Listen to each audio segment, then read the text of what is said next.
how to manage assistant driven mode notifications on Google Mobile. Hello guys, in today's video I'm going to show you how to manage assistant driven mode notifications on Google Mobile. First you're gonna do is go to Google and then click on your profile here and then click settings, and now click this one, notifications, and click notifications again,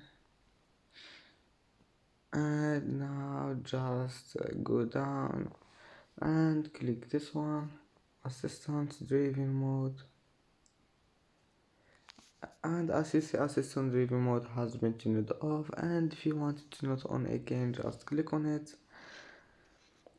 And that's it for today's video. If you like this video, please don't forget like and subscribe, and see you in the next video.